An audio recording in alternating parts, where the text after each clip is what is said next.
Hey y'all. Remember that if you like what I do here, then liking, commenting, and sharing are always great ways to help. And if you're already there, you might as well go ahead and subscribe and ring that bell. Now, having gotten that out of the way, let's get to the story. Enjoy. The Sculptor, an original short story by Charlie C.C. Thomas.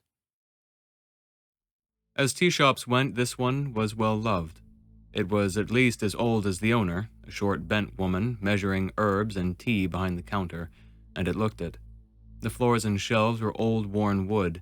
What could be seen of the ceiling through the hanging decorations was an old chipping mural, and the people, there were never many, but there was hardly a moment without at least one customer coming for an order.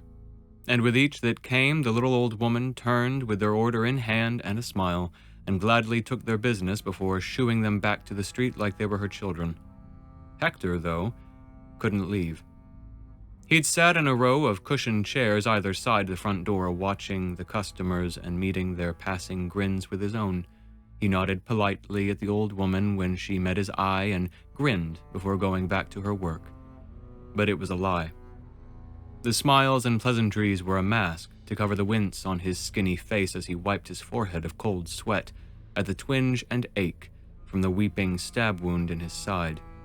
His hand migrated under his jacket to feel the shirt, still dry thanks to the bandages. He kept it there a moment, acting like he were in his pocket and swallowing at a sharp pang. He went rigid, then relaxed as it faded and slid his hand away, swallowing hard as he leaned back and straightened at the burning pain of the seat's touch. "Would you like some tea, son?" the old woman asked, facing him. He smiled, the mask slipping as the pain showed in his eyes. She wasn't stupid. She knew he was injured. Her shop was the front for the sculptor's operations. She must have seen more than Hector could imagine, and that's saying something. He raised his hand dismissively with a shake of the head. "Thank you, no." She raised her eyebrows with a smiling frown. "I can brew you something to help with those nerves. Pain, too, if you like." He looked at his right side and back to the woman with a shake of his head. The woman shrugged and went back to work grinding something. "Suit yourself. It'll be here if you change your mind." Then, after a few moments, she found him again, separating powder into squares of wax paper. "Son, don't worry. If he's giving you an audience, then you're sure to be approved." Hector looked to the door and the windows around them, Chinatown bustling outside. "I don't have any other pickups for an hour. You can speak." He sighed through his nose, lips tight as he leaned forward and gasped, hand shooting to his right side before the pain passed and he found the woman's dark eyes, sympathetic but far from shocked. "I've heard he has high standards, that they have to meet certain criteria?" She nodded. "True, but whatever you're involved with can't be bad enough to put him off. You wouldn't be here otherwise." She chuckled as she folded the squares and slipped them into a tin box. "Besides, where do you think the local crime families go when they're hurt? And they're much more worse than you, I'm sure." Hector smiled nervously as he fought down the image of his father's pet, he always called him. The man, half naked, in a hidden room with no light that his father made him tend to, or else he'd pinned the kidnapping on Hector. He blinked and shoved the image down, thinking, "He's dead. Dad can't pin it on you, but you're still doing it, Hector." He sighed and found the old woman. "Does it usually take this long?" She chuckled, but didn't look up. "He'll send for you when there's an opening. If you were told today, then it's today. You sure you won't take that tea?" Hector sighed and slid his hand out from his jacket with a reserved nod that the woman mirrored. An hour later, Hector tried to relax, but any pressure on the wound made him gasp and straighten. An hour later, the old woman still worked, humming something to herself in another language. An hour later, 3 customers came in back to back, and only when they left did another woman emerge from a door to the back of the shop. The old woman found her with a nod to Hector before the other approached, and he stared. She was a woman, but something about her, unseen, under the skin, subtle, would have commanded every eye in the room. She was like a living statue. Her coal-black eyes seemed to glow, her nightish hair gleamed in the light, pulled back in a pristine bun. It could have been polished ebony for how perfect it was. The curve of her face, the glow to her skin, the shape of her, she was like nothing Hector had ever seen. She didn't smile, pout, or sigh. She looked him up and down, flowing from face to the hand in his jacket to loafers and back. She blinked, even that was splendid to watch, and joined her hands loosely in front of her stomach, elegant as a ballet. "Follow me, please." Hector swallowed but stood, heart thudding from nerves, pain, and her silken voice, before she turned and led him through a wooden door to the inner workings of the shop. He tried not to watch her, to marvel, but she was a walking work of art, a painting come to life. Even her simple jeans, boots, and blouse shimmered as they wove around work tables and storage, passing through 2 sets of double doors before they came into a stairwell at the end of a short hall. "I'll show you to your cell." Her voice seemed to glitter on the air, though there was nothing special Hector could point to. He blinked, trying to clear his head as he followed her down the stairs past the first level. "You'll wait there until the sculptor's finished with the client before you." They came to a wide door, unmarked but clearly opening on the second sublevel as they passed through a long, straight hall. "While there, you will not leave.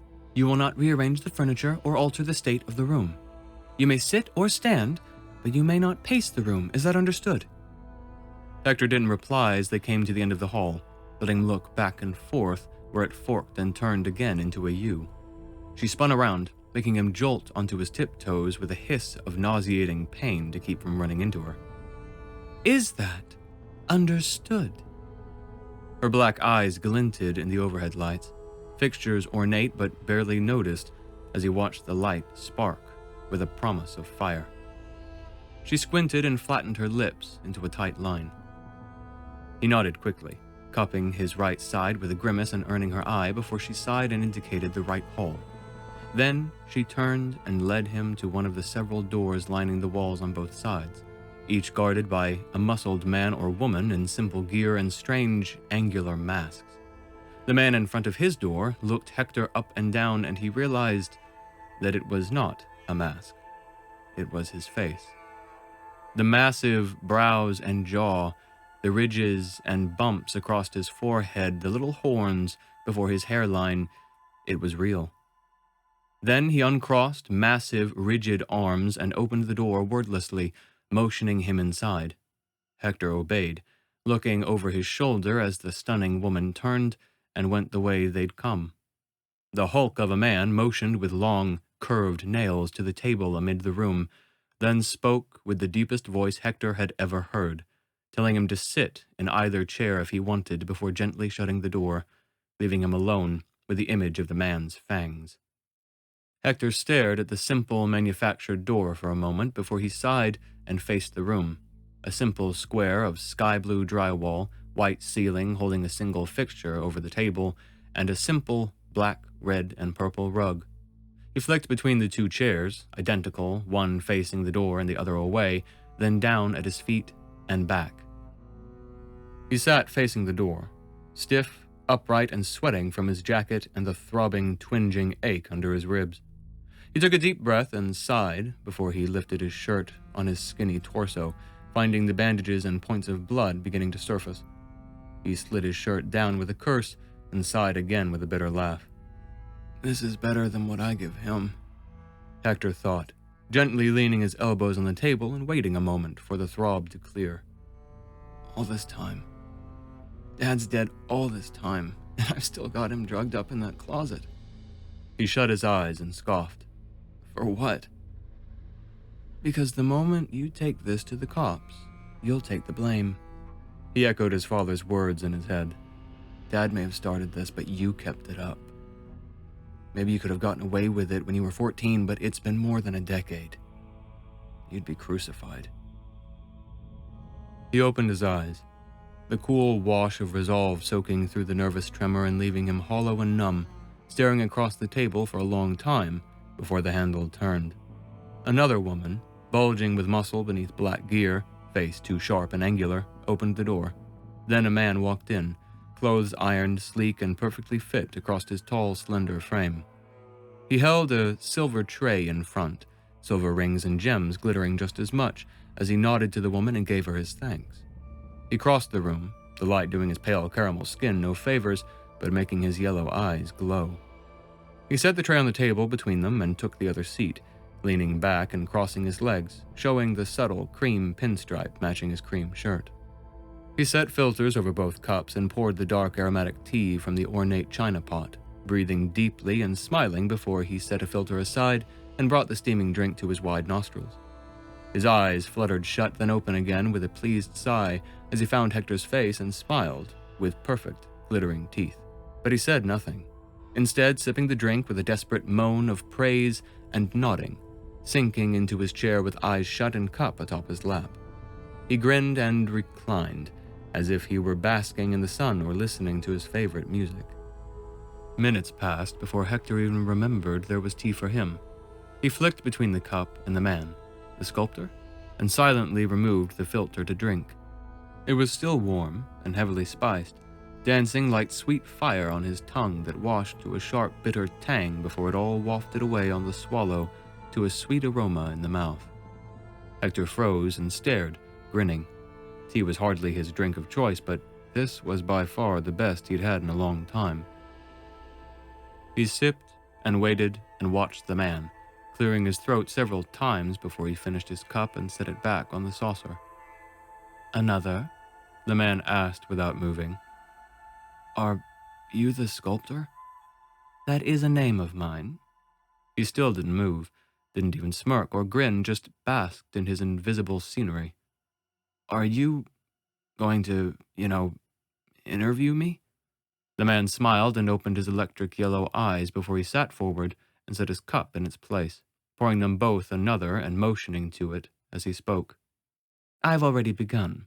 The moment you contacted us, I had you tailed, bugged, and your house broken into more than once. You snore very badly. You should look into taping your mouth."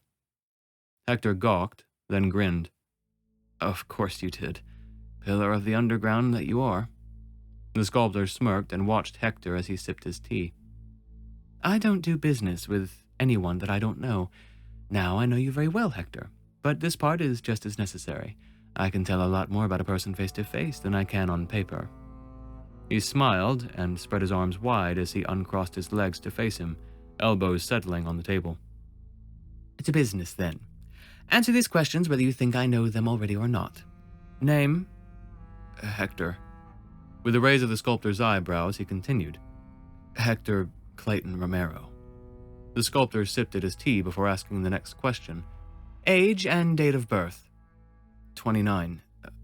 Which calendar?" "Western is fine." "August 22nd, 1971. I don't know the time." He gave a dismissive grin as if he were writing it all down. "We already do. Sex is male?" Hector nodded with furrowed brows and an incredulous smile. "Relatively good health despite your high blood pressure. I assume that's due to your wound?" He went to ask how he knew, then stopped. "Spy that in my sleep?" "Probably. But if not, you're stiff and nauseated enough to almost make me sympathize. Then there's the smell." Hector's face went pale as chills ran down his spine, and all the blood rushed out of his arms and legs. He parted a suddenly dry mouth and took up his tea, unable to taste it as he swallowed hard and cleared his throat. It's not infected. I clean it constantly, dressed it myself." "Indeed. Not a bad job, Hector, but I didn't mean putrefaction. There's a particular smell to open flesh and blood, one I'm very acquainted with, given my talents, shall we say." Hector swallowed with a nod and set the cup down, forcing his hands not to tremble. The sculptor grinned. "You needn't be so nervous, son. I'm not a viper." He leaned back into his chair with a coy grin and tilt of his head. "I'm more of a cat. But speaking of your wound, tell me how you acquired that stab of yours." It was, an accident. Someone... I can't have anyone find out who it was." "Not a total lie, I'll grant you, so I'll let it slide just this once." The sculptor leaned forward and slid his fingers over Hector's hands, barely touching them, yet When he tried to pull away, all the strength had fallen out of him. Hector looked between his hands and the sculptor, mouth falling open. "Tell me what it is you think my services are, Hector." He smiled almost kindly. You're a sorcerer." The man chuckled and pulled back, flicking his fingers at Hector before the strength finally slipped back into his bones. He smiled wide and lightly clapped his hands before leaning on the table again. "A sorcerer, eh? Well, that's one way to put it. I'm well studied in old things that most don't even realize they've forgotten. An art and science that makes flesh like living clay to my fingers." He leaned closer, almost touching the teapot. "So don't lie to me, son. I'll forgive you once, but only once. The truth." Hector stared and shivered as his yellow eyes glittered, pupils sharpening like a house cat's before settling into wide circles. Hector swallowed and nodded, face stiff as a mask.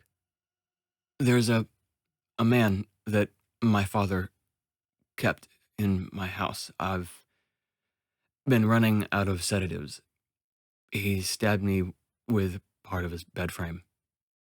Hector absently covered the wound as it throbbed. "I can't let him go now. I'm in too deep, but I deserved it." The sculptor leaned back, body relaxing as he nodded. "Good. The truth." Silence settled for a while until Hector broke it. How do you know?" "I can tell a lot from your clay, Hector. It's like music. I took your vitals myself in the tea shop, then here, and again when I first came in. Easy as listening to a song if you know how." He sipped his tea slowly and savored it, humming as he returned it. "The mind is a different matter, though. I'll leave that to the experts." "So, do I qualify?" "Depends on what you want done. I work with all kinds of criminal types. Results vary, of course, but I assume you're looking to mend that wound to keep it out of sight?" Hector nodded. "Anything else? Any perks?" Hector furrowed his brows. "Like healing old wounds?" The sculptor shrugged. "I could if you like, but I meant more attractive changes. Strength, agility, better eyesight, grow a few inches, better looking. I can do just about anything so long as it doesn't break natural law. You saw my guards, didn't you?" Hector chuckled and winced at the ache in his side. "Superpowers?" "Careful, that's trademarked. But for a prize, yes." He looked Hector up and down, reading him. His eyes almost reached across the table and glided over his skin. Pressure and warmth trekked Hector's body until he shivered and shifted in his seat, careful with his wound. "What are you doing?" "Evaluating. You needn't be so nervous." His hand was suddenly in front of Hector as if it had been there the whole time, palm up, an invitation like they might go somewhere. The sculptor smiled kindly, his eyes glittering gold, though no longer caressing Hector's body. "You don't believe me?" "No, you don't. So let me show you just what I can do." Hector blinked and the man was standing over the table as if he'd never sat. "Let this old magician show you a trick or two." "Will you heal me?" "You've the funds for it, so yes, but indulge me this one thing, because I could do so much more for you, son." He smiled, and it was beautiful. The shape of his face didn't change. There was no glow to his eyes. He was as he had been from the beginning. But he was beautiful. His tone, the tilt of his glare, the turn of his lips, the predatory glint of his perfect teeth. Hector blinked, eyes heavy and heart slowing as he licked his lips and hunched forward without pain. He took his hand from his side. Why was he holding his side? And set it in the man's like a dead mouse. The sculptor's smile softened and Hector blinked, finding him at his seat, as if he'd never been standing. Was he standing before? The man took Hector's hand with both of his, leaning on the table and holding his heavy gaze with golden eyes. The edges of Hector's vision dimmed until the shadows seemed to swell and stretch across the floor as if there was a window letting in sunlight. The golden eyes lilted down to the hand, and Hector followed, furrowing his brow for a moment as his lips parted on a slack jaw. He wondered whose hand it was, then furrowed more as he felt the man brush his thumbs across the back, leaving dark, bruised trails behind him. Hector winced, about to speak, before his hand stretched wide, like each finger were on strings and the muscle rippled under his darkening skin. Hector gasped, eyes wide as he sat, frozen, screaming at himself to pull away and run, but his arm wouldn't move, glued to the table, the sculptor's hands, as the sinew convulsed and tightened, pulling his fingers back until they might break. Hector hissed and whined, left hand catching the table like he might bolt, but his body slumped back into the chair, sinking like it were 5 times heavier. The shadows danced faster. The edges of his vision closed in on static until he could only focus on the sculptor's glowing yellow eyes and his hand. The man smiled, the same lovely smile, fingers working into the taut flesh until Hector's hand felt limp and dead. His skin tingled on the edge of numb before his fingers jumped and twitched on their own accord, knuckles popping and elongating. Hector gasped and let out a silent cry as the flesh under his nails burned and stretched, fingernails scraping forward and curling into inch-long claws. His skin burst purple and yellow as blood vessels ruptured and his bones shifted. Fire shot up his arm as his flesh stretched and tore and stitched back together. He gasped and screamed before his voice turned to breath against his will. He tried to sit up and lurch away as the hair on the back of his hand elongated and the bruise settled back into his veins. He tried to slam his fist onto the table, fire and electricity shooting through him until they forgot about his wound, but it was like trying to move a boulder instead of his own body.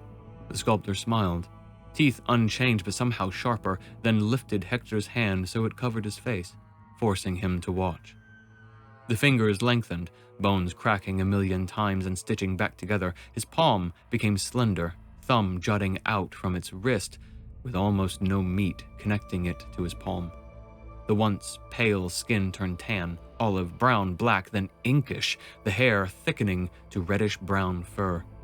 Then it shrunk, becoming almost human again after another agonizing minute before his fingers curled on themselves, knuckles becoming toes, and his palm covered in pads.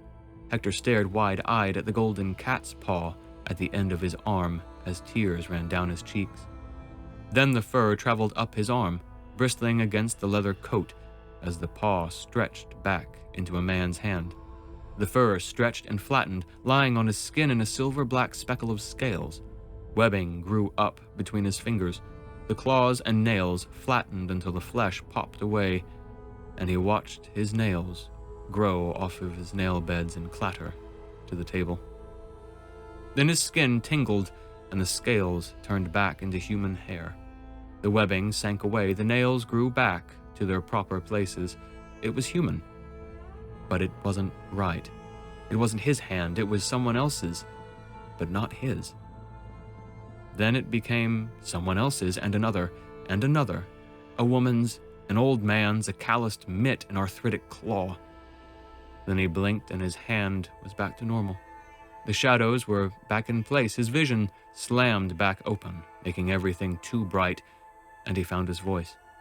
He screamed and shoved back, flying to his feet and stumbling over the toppled chair as he lurched his hand away and pressed his back to the wall.